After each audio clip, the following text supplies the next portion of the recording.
Visakha steel plant ప్రైవేటీకరణ నిర్ణయాన్ని వ్యతిరేకిస్తూ అఖిలపక్ష కార్మిక ప్రజా సంఘాల ఆధ్వర్యంలో రిలే నిరాహార దీక్షలు కొనసాగుతున్నాయి. స్టీల్ ప్లాంట్ ను ప్రభుత్వ రంగ సంస్థగానే కేంద్ర ప్రభుత్వం కొనసాగించాలని ప్రజా సంఘాల నేతలు డిమాండ్ చేస్తున్నారు. Gajuwaka Kurmannapalem steel plant arch వద్ద కొనసాగుతున్న రిలే నిరాహార దీక్షలో ప్రతిరోజు పలు కార్మిక ప్రజా సంఘాల నేతలు పాల్గొని తమ సంఘీభావాన్ని వ్యక్తం చేస్తున్నారు. స్టీల్ ప్లాంట్ వద్ద నిరసనలకు 1315కు చేరుకున్న సందర్భంగా కార్మిక నేత మంత్రి రాజశేఖర్ తో మా Uttarandhra incharge Durga Prasad face to face. Steel plant ప్రైవేటీకరణ నిరసిస్తూ విశాఖ ఉక్కు పరిరక్షణ పోరాట కమిటీ సమితి ఆధ్వర్యంలో చేపట్టిన దీక్ష నేటికి 1315 రోజు చేరుకుంది. ప్రస్తుతం మనతో పాటు కార్మిక నాయకులు రాజశేఖర్ ఉన్నారు.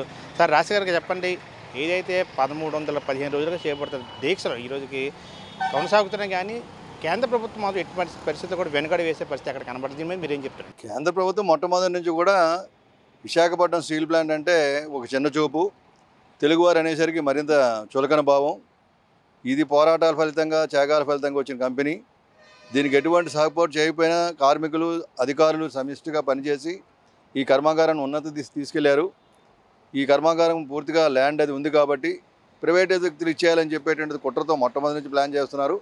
దానికి వ్యతిరేకంగా నిరాహార దీక్ష 1315 రోజులు అయింది. కానీ అంతకు ముందు నుంచే ఎప్పుడైతే జనవరి 27, 2021 నిర్ణయం ప్రకటించారో ఆనాటి నుంచి నేటి వరకు కూడా విరామం విరగకుండా కార్యక్రమాలు సాగిస్తున్నాం.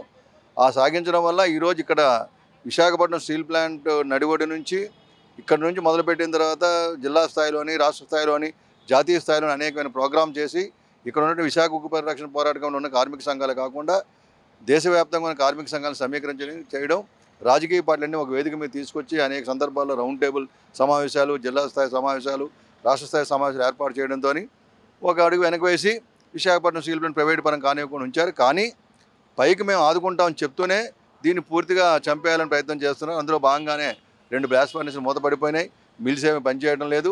ఓవరాల్గా ఉత్పత్తి అంతా కుంటుపరిచే పరిస్థితి తీసుకొచ్చారు. దీనికి కారణం రా మెటీరియల్ సోర్స్ ఎన్ఎండిసి నుంచి పూర్తిగా ఐరన్ ఓర్ సప్లై చేయాలని చెప్పేటువంటి కండిషన్ ఉన్నా అది కూడా మినిస్ట్రీ ఆఫ్ స్టీల్లో ఉన్న వారు కూడా చేయడం లేదు. అలాగే ఇంటర్నేషనల్ కోల్ అయితే మనం న్యూజిలాండ్ నుంచో, ఆస్ట్రేలియా నుంచో లేదా అమెరికా నుంచి తెప్పించుకున్న కోల్ అంతా కూడా దానికి ఏమైనా రకరకాలటువంటి ఇది పెట్టి ఆంక్షలు పెట్టడం, వారిని ఎవరైనా ఆ పార్టీల చేత కోర్ట్ అటాచ్మెంట్ తీసుకొచ్చి ఆ కోల్ గంగవరం పోర్టు నుంచి కానీ లేదా విశాఖపట్నం పోర్టు నుంచి కానీ సప్లై చేయకుండా ఆపేయడం, ఇటువంటి దుందడుగు చర్యలు, దుశ్చర్యలన్నీ కూడా ఈ కంపెనీని పూర్తిగా నిర్వీర్యం చేయాలని చెప్పి ఆలోచనతో ఉన్నప్పుడు మేమందరం కూడా పెద్ద ఎత్తున పోరాటాలు చేస్తూ, ఒత్తిడి చేస్తూ ముఖ్యమంత్రి గారిని కలవడం, స్టీల్ మినిస్టర్ గారిని కలవడం, ఈ ప్రయత్నంలో భాగంగా కొంతవరకు ఏదో ఆదుకుంటామని చెప్తున్నారు. అది ఎప్పుడు వస్తుందా ఏంటా అని చూస్తున్నాం. మేము అదే అడుగుతున్నాం, విశాఖపట్నం స్టీల్ ప్లాంట్ మైన్స్ లేవు, ఎటువంటి రా మెటీరియల్ సోర్స్ లేదు కాబట్టి దీన్ని సెయిల్లో కలపండి, అన్ని విధాల పరిష్కారం అవుతుంది. లేదా వర్కింగ్ క్యాపిటల్ 10,000 కోట్ల రూపాయలు తక్కువ లేకుండా వర్కింగ్ క్యాపిటల్ ఇవ్వండి. తద్వారా ఈ కంపెనీకి కావాల్సినట్టు మైన్స్ ఎన్ని కేటాయించినట్టయితే బ్రహ్మాండంగా ముందుకు పోతుంది. దాన్ని సహకరించండి. రిక్రూట్మెంట్ అనేది 2019 ఆపేశారు.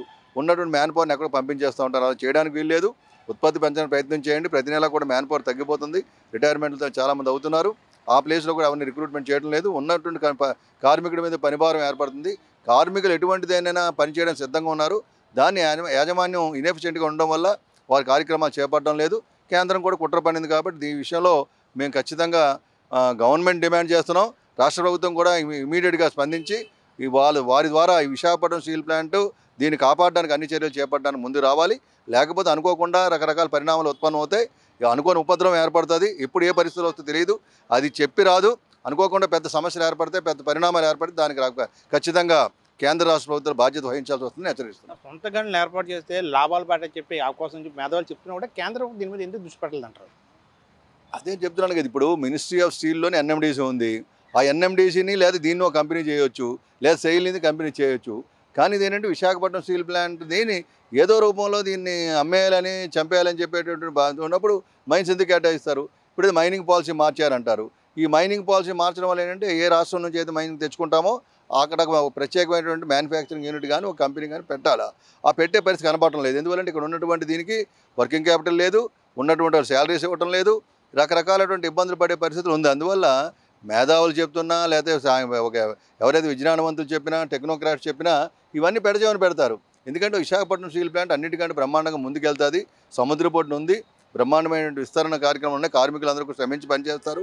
ఇది ప్రైవేట్ కంపెనీల కంటే మిన్నగా పనిచేయగలదు.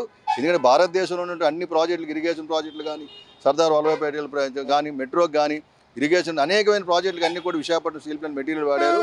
అందులో దీన్ని ఏ విధంగా ఇబ్బంది పెట్టాలని జయంతో పనిచేస్తున్నారు, ఇంకో వాళ్ళు ఎందుకు అలాట్ చేస్తారు? ఇది కారణం.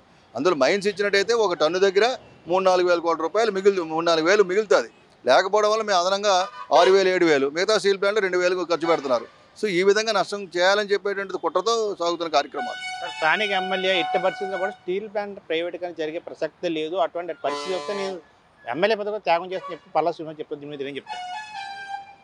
సో వారు ముందు నుంచి కూడా ఏంటంటే పల్లా శ్రీనివాసరావు గారు గతంలో ఎమ్మెల్యే కాకముందు ఒకసారి ఎమ్మెల్యే అయినా ఆయన కూడా దీనికోసం నిరాహారదీక్ష చేశాడు. మొన్న కూడా వచ్చి చెప్పారు, వారి విధానం వాళ్ళు చెప్పారు. కానీ మేము రాజీనామాలు చేయమనేది కోరడం కాదు, కానీ వారు ఖచ్చితంగా ఉన్నటువంటి విషయాలు ఆయన పైకి తీసుకెళ్లారు. మరింత ఒత్తిడి పెంచాలి.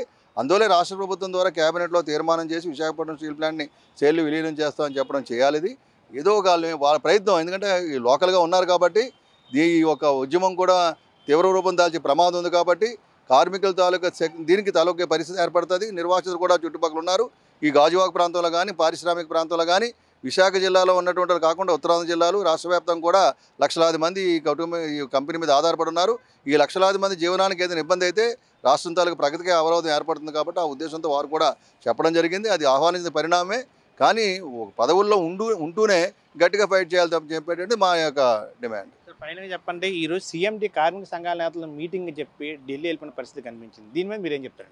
సీఎండీ గారు, ఎందుకంటే మేము అందరం కూడా ఎప్పుడైతే ఒత్తిడి చేస్తున్నామో పోరాట కమిటీగా మేము అందరం కూడా కార్యక్రమాలు ఉధృతం చేసి మన రాష్ట్ర ఆరోగ్యాలు కానివ్వండి, లేదంటే పెద్ద ఎత్తున రకరకాలటువంటి కార్యక్రమాలు ఊరేగింపులు లేదా ఏ పార్టీకి ఆ పార్టీ కార్యక్రమాలు చేయడంతో రాష్ట్ర ప్రభుత్వం కూడా ఉలికిపడి వారు కూడా కేంద్ర ప్రభుత్వం మాట్లాడారు. సీఎండీ గారు నిన్న చెప్పాడు, నిన్న మధ్యాహ్నం చెప్పి ఈరోజు ఎలా అయినా మీటింగ్ ఏర్పాటు చేస్తామని చెప్పారు 4 గంటలకి.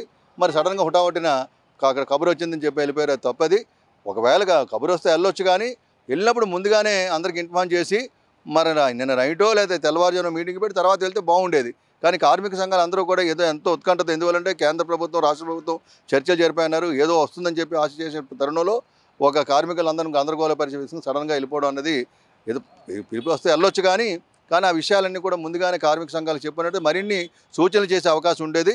ఇవి మంత్రిగా కేంద్ర మంత్రి వర్గం దగ్గరికి వెళ్ళేటప్పుడు ఈ గ్రౌండ్ లెవెల్లో కార్మికులు కానీ అధికారులు కానీ కాంట్రాక్ట్ కార్మికులను పడుతున్న ఇబ్బందులు కానీ కర్మాగారం గ్రౌండ్ లెవెల్ కష్టాలేంటి నష్టాలేంటి, ఎక్కడ అవినీతి జరుగుతున్నాయి, ఎక్కడ అక్రమాలు జరుగుతున్నాయి, ఎక్కడెక్కడ ఏ విధంగా ఇంప్రూవ్ చేయవచ్చు అని చెప్పి విషయాలు కార్మిక సంఘాల దగ్గర తెలుసుకొని వెళ్తే బాగుండేది. అది చేయకపోవడం కొంచెం శోచనీయం. 32 మంది ప్రాణ త్యాగాలు చేసి సాధించుకున్న విశాఖ స్టీల్ ప్లాంట్ని ఇటువంటి పరిస్థితి కూడా ప్రైవేటీకరణ దిశగా అడుగులు వేస్తే ఎటువంటి పరిస్థితిలో ఊరుకునేది లేదు, ఎటువంటి ధర్నాలు చేయడానికి సిద్ధంగా ఉన్నాం. మరోవైపు కూటమి ప్రభుత్వం కూడా దీని మీద దృష్టి పెట్టి కేంద్ర ప్రభుత్వం చర్చ జరిపి ఖచ్చితంగా ప్రైవేటీకరణ నిలుపుదల చేసే విధంగా ప్రక్రియ ముందుకు కొనసాగే విధంగా కూటమి ప్రభుత్వం కూడా ప్రయత్నం చేయాలని చెప్పి మొదటి కార్మిక సంఘాల నేతలు చెప్తున్నారు. ఇది విశాఖపట్నం తాజా పరిస్థితి. 20% నరేష్తో దుర్గాప్రసాద్, మెగా 9 విశాఖపట్నం.